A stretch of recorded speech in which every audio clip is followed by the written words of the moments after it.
Hi friends, ఈరోజు మనం chocolates చేసుకుందాం. చాలా ఈజీగా, సింపుల్గా, టేస్టీగా చేసుకుందాం.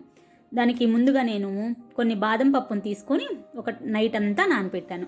ఒకవేళ నైట్ కాదు అనుకుంటే మీరు 5 అవర్స్ మార్నింగ్ టైంలో అయినా సరే నానపెట్టుకోండి. ఇలా నానపెట్టిన బాదం పప్పుని ఇలాగా పీల్ అంతా తీసివేసి వీటన్నిటిని ఒక పక్కన పెట్టేసుకుందాము. మీకు టైం లేకపోతే నీళ్లు మరిగించేసి ఆ మరుగుతున్న నీళ్ళలో బాదం పప్పును వేసుకున్నా మనకి త్వరగా పీల్ వచ్చేస్తుంది అనమాట. ఇలా చేసుకొని పీలంతా తీసేసి పక్కన పెట్టేసుకోండి. గ్యాస్ మీద కళాయి పెట్టుకొని ఆ కళాయిలో నేను ఒక అరకప్పు కండెన్స్డ్ మిల్క్ వేసుకుంటున్నాను.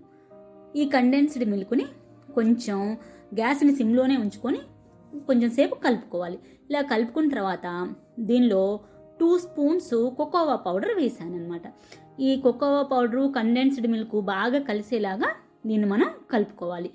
కండెన్స్డ్ మిల్క్ అనేది మనకి అందుబాటులో లేకపోతే మీరు ఫుల్ ఫ్యాట్ ఉన్న 1/2 లీటర్ పాలు తీసుకొని బాగా మరిగించుకోండి. ఆ మరిగిన పాలల్లో ఒక అరకప్పు పంచదార వేసుకొని బాగా కలుపుకోండి. కొంచెం బటర్ కూడా వేసుకొని ఆ మిశ్రమం అంతా దగ్గరికి అయ్యేదా చేసుకుంటే అదే మనకి కండెన్స్డ్ మిల్క్ అనమాట. అందుబాటులో ఉంటే కండెన్స్డ్ మిల్కే వాడుకోండి. ఇలాగ దగ్గరగా అయిన తర్వాత దీనిలో కొంచెం 3 బటర్ పీసులు వేసుకుంటున్నాను.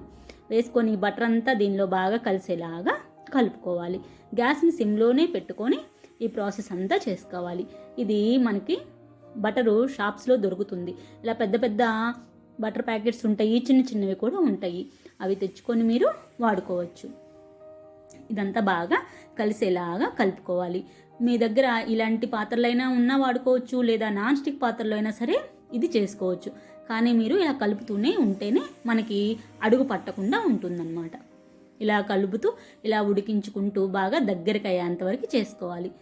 బాగా దగ్గరగా అయ్యిందాక కలుపుకుంటూ దీనిలో ముందుగా రెడీ చేసి ఉంచుకున్నాం కదా బాదం పప్పు, వాటిని వేసేసుకోవాలి. బాదం పప్పు ఆప్షనల్ మాత్రమే.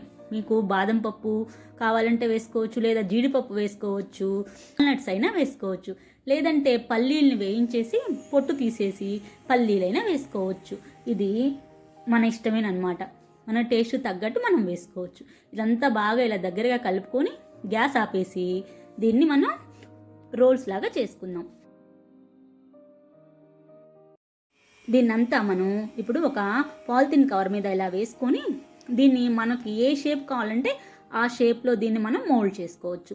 నేను ఒక రోల్ లాగా దీన్ని చుట్టుకుంటున్నాను. ఇలా చేసుకొని ఈ కవర్తో రోల్ లాగా చుట్టుకొని నేను చిన్న చిన్న రోల్స్ లాగా 2 రోల్స్ చేశాను. ఆ రోల్స్ని డీప్ ఫ్రిడ్జ్లో పెట్టి ఒక 3 అవర్స్ ఉంచుకోవాలన్నమాట. మీకు ఇలా వద్దు అనుకుంటే మీరు ఫ్లాట్గా అయినా వేసుకొని స్వీట్ ముక్కల్లాగా కట్ చేసుకోవచ్చు. నేను ఇలా రోల్స్ లాగా చేస్తున్నాను. ఇదిగోండి, ఇలా చేసుకొని వీటిని ఫ్రీజర్లో పెట్టి ఒక 3 అవర్స్ ఉంచుకుంటే మనకి చాక్లెట్ రెడీ అయిపోతుంది. వీటిని ఇప్పుడు ఫ్రీజర్లో పెట్టేస్తున్నాను. చాలా టేస్టీగా ఉంటాయండి. మనకి ఇప్పుడు జనవరి 1 వస్తుంది. పిల్లలందరూ ఇళ్లలోనే ఉంటున్నారు కదా, హాలిడేస్ వచ్చేస్తున్నాయి. హ్యాపీగా చక్కగా తింటారనమాట. మీరు తప్పకుండా ట్రై చేసి మీ పిల్లలకి పెట్టండి. 3 అవర్స్ తర్వాత మనకి ఇలా రెడీ అయిపోయింది మన చాక్లెట్. ఇప్పుడు వీటిని మీకు నచ్చిన షేప్లో కట్ చేసుకొని ఎంజాయ్ చేయండి. మనం ఫ్రీజర్లో పెట్టాం కాబట్టి కొంచెం గట్టిగా ఉంటాయన్నమాట. జాగ్రత్తగా చాకుతో నచ్చిన షేప్లో కట్ చేసుకొని మీ పిల్లలకి సర్వ్ చేయండి.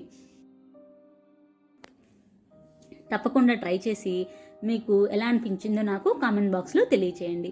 నా ఛానల్ని లైక్ చేయండి, షేర్ చేయండి, సబ్స్క్రైబ్ చేయండి. సబ్స్క్రైబ్ చేసిన వెంటనే బెల్ బటన్ని ప్రెస్ చేసి ఆల్ అనే ఆప్షన్ని సెలెక్ట్ చేసుకోండి. అప్పుడు నేను పెట్టే కొత్త వీడియోస్ అన్నీ మీకు నోటిఫికేషన్స్ వస్తాయన్నమాట. నేను ఇలాగా కట్ చేసుకుంటున్నాను రౌండ్గా. మీకు ఇవన్నీ ఎన్ని కావాలో అన్ని కట్ చేసుకొని వాడుకోండి. మీకు ఇవి ఇంకా తిన్న తర్వాత మిగిలిపోతాయి కదా, వాటిని మళ్ళీ ఫ్రిడ్జ్లో ఉంచుకుంటే మనకి చాక్లెట్ కరిగిపోకుండా ఉంటుందన్నమాట. మీరు కూడా తప్పకుండా ట్రై చేస్తారు కదా. Thank you.